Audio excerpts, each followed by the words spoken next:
Hey everybody, and welcome back. This is another wedding vlog, and I know this is actually going to be a really long one because it has to make up for like the 3 weeks I missed. I promise things are going to get on a way better schedule now that I'm home. I promise, and you can yell at Zach to yell at me if I don't.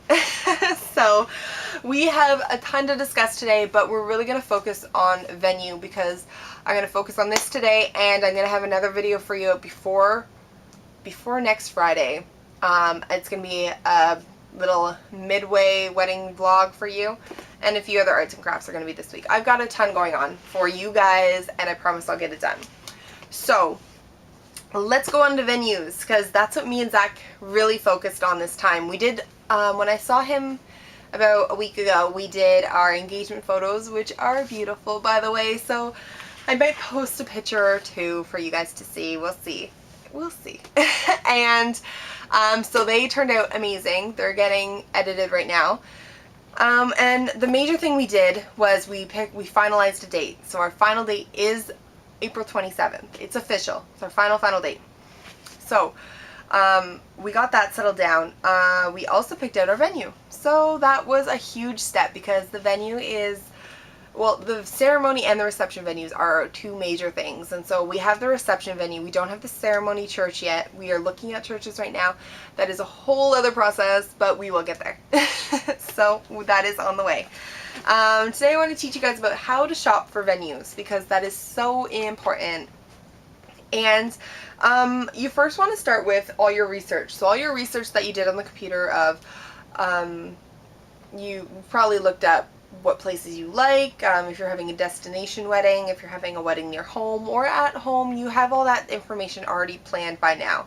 So I actually use, of course, theknot.com, and I picked up a ton of venues that I loved in Arizona. So just went through them all, and then I limited it to certain areas of Arizona that were close to the airport, because I have family, a ton of family coming in from Canada, so they have to fly in, so I wanted it to be located closer to the airport so it's convenient for them. So that was a convenience I made just for them. So that took out a few venues and stuff like that. So your whole process of venues is process of elimination, budget, and how you feel about the venue, of course, because that's super important. So what I first did was after picking out a whole bunch of venues that I liked, I used my budget in mind and decided this is the chopping block. It's either in budget or it's not. So a whole bunch of venues took off right away just because you would spend $18,000 on a gorgeous view, and yeah, it would come with the food and a few other extra amenities, but it's $18,000, and that's a lot of money just for food and reception. And you have so many other things you have to get, like, it's a lot of money. So things like that got cut right away, and that's something you have to consider too. You have to consider what your budget is for the reception alone and how much your budget is for catering, and if that is something that's included. And we'll get to that a little bit further on of what's included, what's not. So budget is so important, and I definitely recommend that you make a reservation or a booking, a meeting, or whatever you want to call it, to actually visit the venue itself and get a feel of what it looks like, and how you feel in the space, and how you think your family and friends and stuff will feel in the space, and if it relates to something of, like, if it reflects who you are. Because I know that sounds a little silly, but it's like really important. So let's get to that. So those are the top 3 things, right? So you want to cut down by budget, location, and your personal love of the place and characteristics of the place and stuff like that. What else? So after you look it up, so after you pick out your venues by just the website alone, I guess you can't really pick it out by the website alone because they don't list the prices on the website. So to get the prices actually is a little bit of a different task. How I got the prices for how much venues cost and stuff is you email them. So on each website you go to, there is a little section, either says weddings or meetings or events or something like that, little case, and you click on that, and most of the time they want a little bit of information about you, and they want you to email it to them. So they have you fill out this little form, and then they email you back with, it's either their caterer, their wedding coordinator, or someone like that. They email you back, and they give you a little PDF. And so I print off all my PDFs of places that I really wanted to go visit. So they look like this. They have the cover. Inside they have a menu, things that they offer, and prices. And this is where I found out if it matched my budget or not. So I didn't print off all the ones I didn't like. I printed off the ones that I felt matched my budget, that I knew that me and Zach would both equally like and enjoy, and location, if it was in a good area and whatnot, and so forth. So, oh, and if the menu was good. So we didn't, like, because a lot of menus, especially in wedding places, have like this really fancy dancy food where it's like you can't even pronounce the name because it's French and all this other goofy stuff. So we wanted to make sure that they had something on the menu that we would enjoy. And me and Zach are very, not plain, but we like the basics. Like, give us a burger, like, and fries. Like, we're not people that are gonna go out and be crazy and have to have filet mignon or like chicken marsala or whatever else you want to have out there. We don't care for that stuff. We enjoy the basics of life, and pretty much a lot of our family and friends are kind of the same. Like, we would rather have a good time at a good place than have really fancy food that's maybe this big on a plate that's like this big. So you really have to put that into ideas as well. So from there, so what I did was I picked out maybe my top 10 or whatever. I think we visited 7 altogether for venues. So you pick out your top ones and you book appointments to go visit them. And how you book appointments is the emailer, I guess, however you want to say it, the person that has emailed you, whether it's the caterer or the wedding coordinator or decorator or whoever they have their personal email, and that's probably what they've emailed you by, and you just email that email back. So you reply to the email that they sent you and say, I would love to come see your venue, like, is this date okay? And you pick out the dates that you want to go see the venue, and they'll kind of accommodate you most of the time. So you go and you visit the venue, you get pictures, definitely get pictures. 3 things you should definitely bring to your consultation: a pen, paper, 4 things actually, a pen, paper, the copy, you must print out the copy of their menu, their wedding packages and stuff, and a camera. Those are the essentials you need to bring with you. It's always nice to bring another set of eyes as well, so bring someone. I brought Zach, of course. That's always preferred that you bring, obviously, your fiance or your mom or someone who else is related that's going to be there. That's a huge part of the wedding. That's kind of important. So have someone else there. I had Zach went around with a camera. He took videos and pictures. He was awesome. And also they might have questions that you might have forgotten. But to prevent forgetting questions, what I did was I printed out kind of like a questionnaire, and it was for all the venues. It was the same questions that I felt that were important to me. So it's questions that you want at your venue. So things that pertain to your venue, what you aspire to be of your venue. So if you want to have someone who dances with fire, you need to make sure that your hall can accommodate that. So make sure that that's a question for them, that I am planning on having fire dancers, is that okay? Yes or no? And so you make sure that your priorities of what you're having at your wedding match the questions that you're going to ask them, because they have your basics, they don't know what your wedding's going to be about, but they have the basic idea of what people want, so they'll tell you the basics, the hall size, the table sizes, things like that. But you need to know like what to ask them, because they're going to have all the answers, but they won't have all the questions that you have. So that's why this thing, which I've showed you guys before in your research part, which is probably like wedding vlog number 1, this book is essential, and this is like your little wedding guide, resource, friend, best friend, whatever you want to call it. So in this section we have receptions. It's awesome because they have information about stuff, so like party favors and stuff like this. Like mine gives me tips on how much things are going to cost me, gratuities, and like just giving me a little bit of information.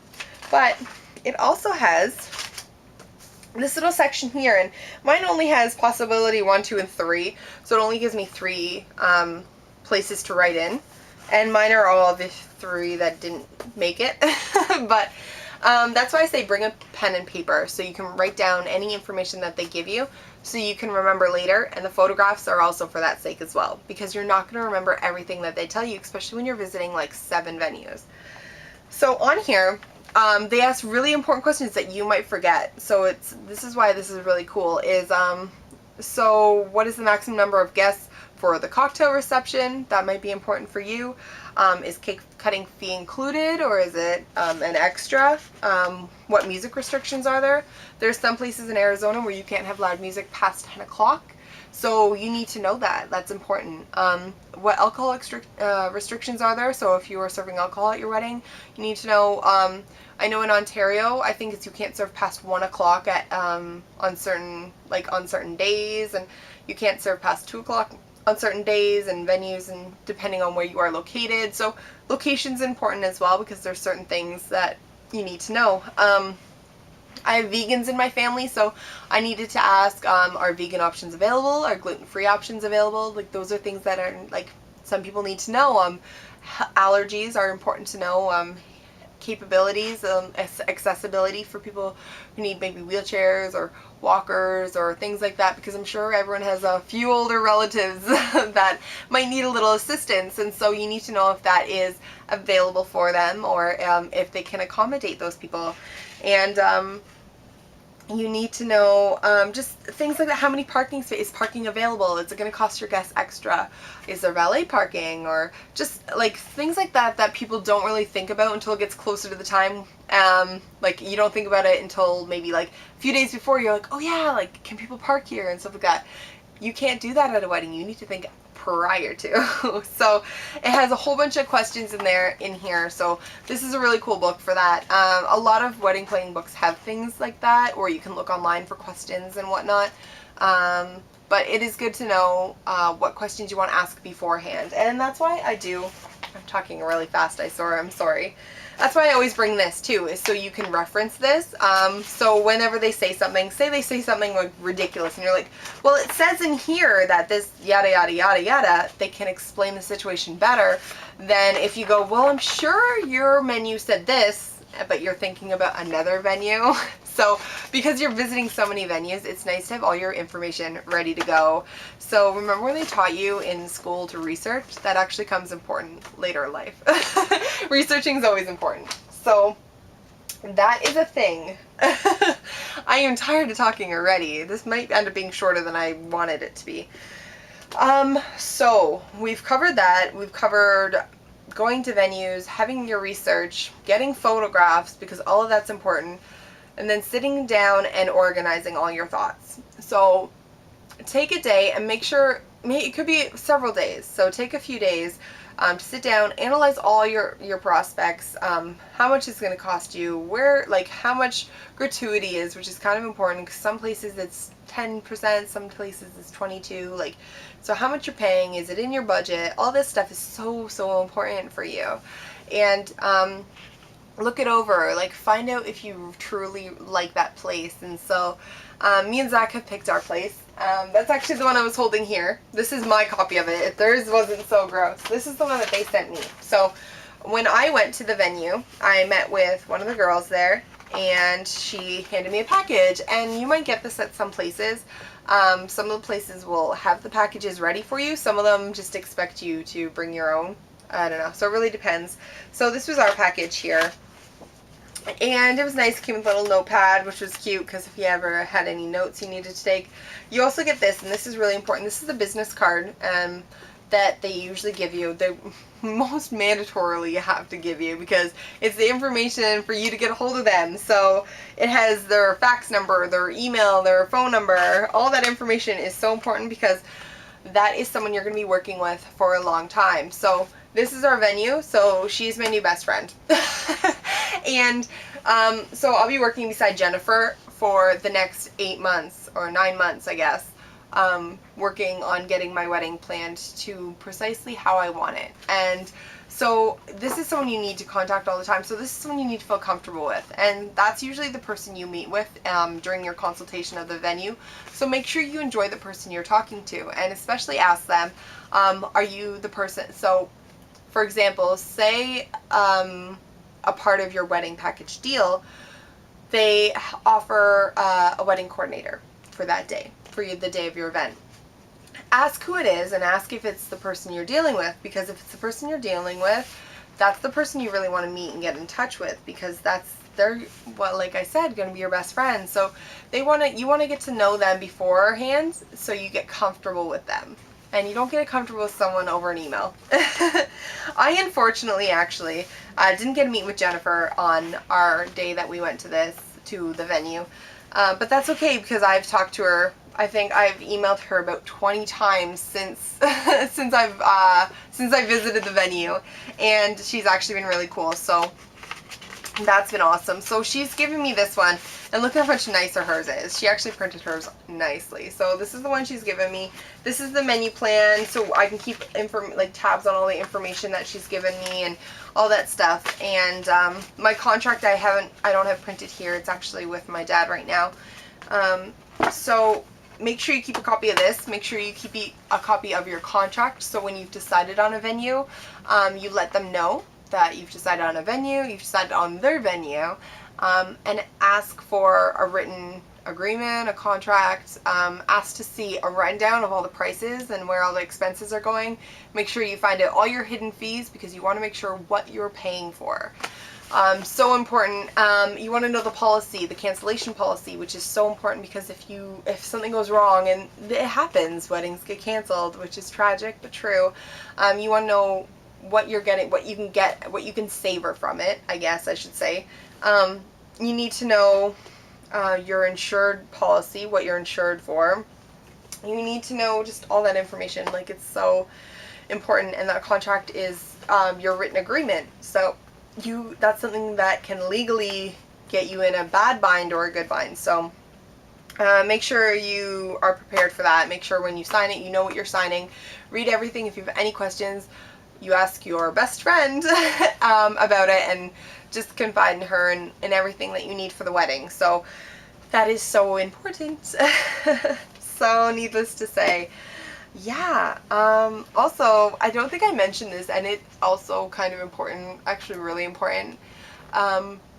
When you're planning your when you're picking your venue out, make sure you have a venue big enough or the right size for the amount of people coming to your wedding. And this is why at this stage of your planning process that you should probably know how many people you're roughly having. So we told her about 100.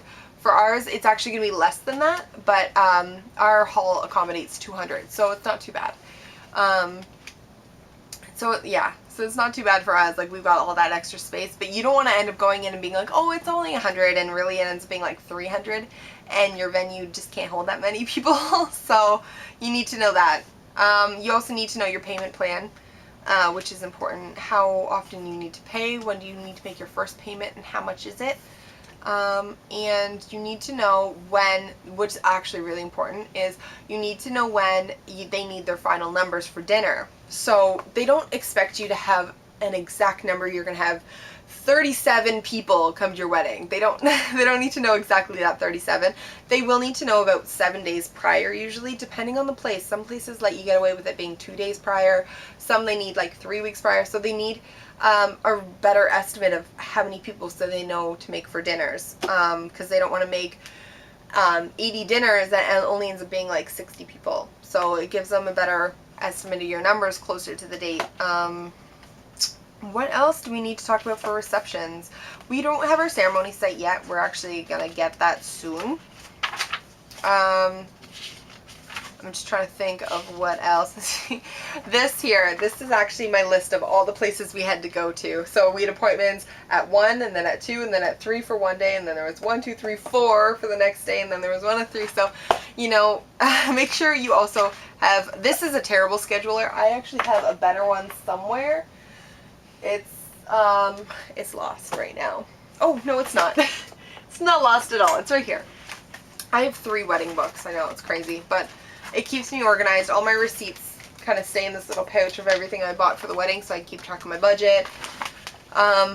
This is all my information on the bridesmaids' dresses, which I'm working on next. But it's got these nice little tabs, and it keeps track of all my days and my calendar work and stuff like that. So definitely I recommend having a calendar and writing down everything you need for all that stuff. So yeah, that's a thing. So I've got that one, I've got this book, and I've got this book.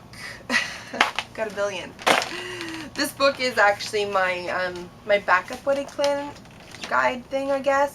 I got it at a wedding show, and I don't really, it's really no use to me. The reason it's a Canadian edition, and I won't be having my wedding in Canada, so it's kind of sad because it has this much information, is all about like Canada vendors and stuff, so it gives me bridal shows, planners, what does it give me? It gives me, oh, reception venues, bridal attire, invitations, flowers, like, and it gives you like people for them, so everlastingmoments.com and spotlight videos, and so it gives you like a whole bunch of like companies and stuff that they, I guess, that have paid for a spot in advertising, but I can't use them. So I mean, I can save it for anyone that I know is having a Toronto. Actually, my friend just got engaged. My friend Jen just got engaged, so congrats to her, and if she ever needs help, I guess I can help her.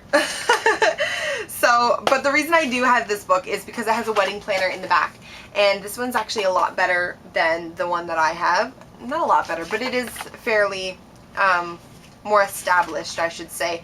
It's got the wedding checklist in the front, names and addresses to remember, and it's all your like reception, caterer, DJ, yada yada yada.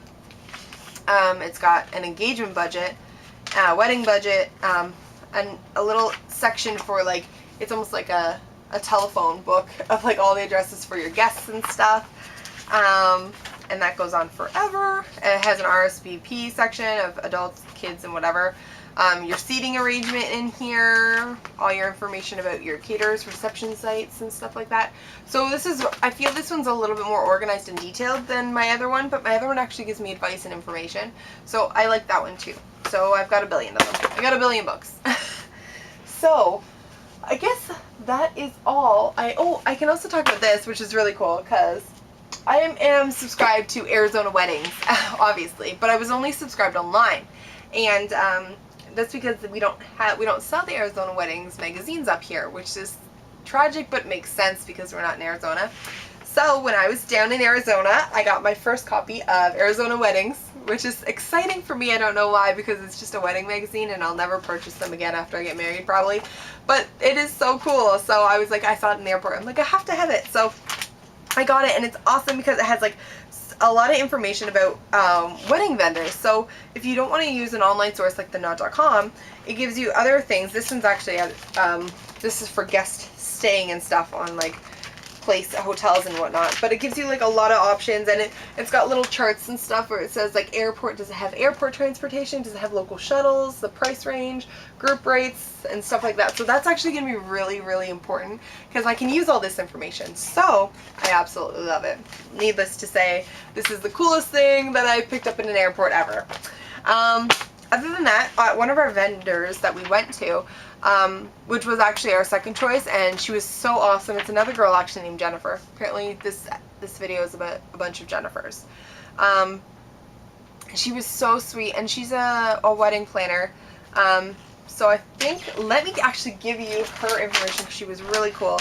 Her name is Jennifer Starr, and she's J-Star Styles, can't say it, J-Star Styled Weddings and Events. So that's her company name. She's phenomenal. So if anyone in Arizona wants to use her as a wedding planner, definitely do. Email her jstarstyle@gmail.com.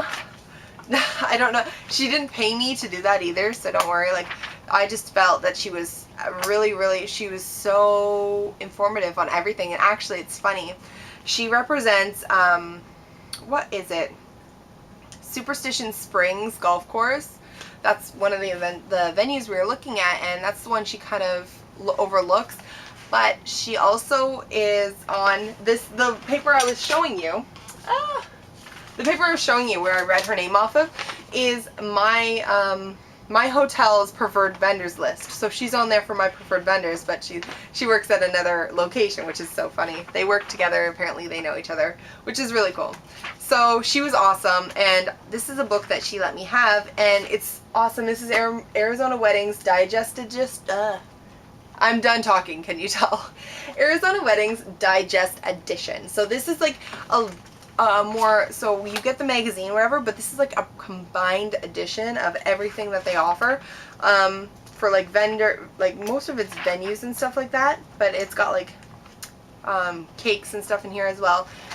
It again has the little breakdown of rooms and stuff, so It's a resource planning guide, and it's really cool. So that's a thing, and I think I'm done talking because you've heard me ramble on a billion times about all this stuff. So if you guys have any questions about any of the vendors, venues, anything else that I've mentioned, please leave a comment down below. Let me know what you're thinking.